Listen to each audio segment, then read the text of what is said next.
Hi friends, good morning. இன்றைக்கி முளைப்பாரி பற்றி நம்ம பார்க்க போகிறோங்க. வர 8ஆம் தேதி எங்கள் பெருமாள் கோவிலில் முளைப்பாரி ஃபங்க்ஷன் நடக்க போகுதுங்க. அதுக்கு எங்கள் வீட்டில் முளைப்பாரி போட்டிருக்கோம். டே 1, டே 2, டே 3, டே 4 இன்னைய வரைக்கும் முளைப்பாரி எப்படி எங்கள் வீட்டில் வளர்ந்துருக்குன்றதை உங்களுக்கு வீடியோவில் போட்டிருக்கேங்க. முளைப்பாரிங்கிறது அம்பாள் வடிவமாங்க.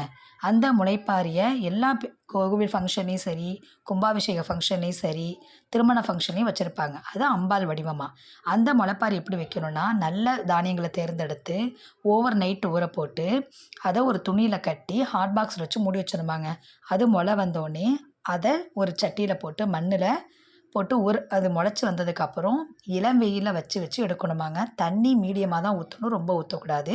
அது எந்த அளவுக்கு பச்சை பசேல்னு செழிப்பாக வளருதோ அதேமாதிரி நம்ம வீடும் செழிப்பாக வளருன்றது ஐதீகம். ஸோ இது எங்கள் வீட்டில் போட்டிருக்க முளைப்பாரிங்க. முளைப்பாரி நல்லா இருக்கான்னு பாருங்கள். வர 8ஆம் தேதி இன்னும் முளைப்பாரி அதுக்குள்ளே இன்னும் பெருசாக வளர்ந்துடும். அந்த வீடியோ உங்களுக்கு நான் போட்டு விட்றேன். இந்த வீடியோ உங்களுக்கு பிடிச்சிருந்ததுன்னா லைக் பண்ணுங்கள், ஷேர் பண்ணுங்கள், சப்ஸ்கிரைப் பண்ணுங்கள், பெல் ஐக்கானை கிளிக் பண்ணுங்கள். பாய்.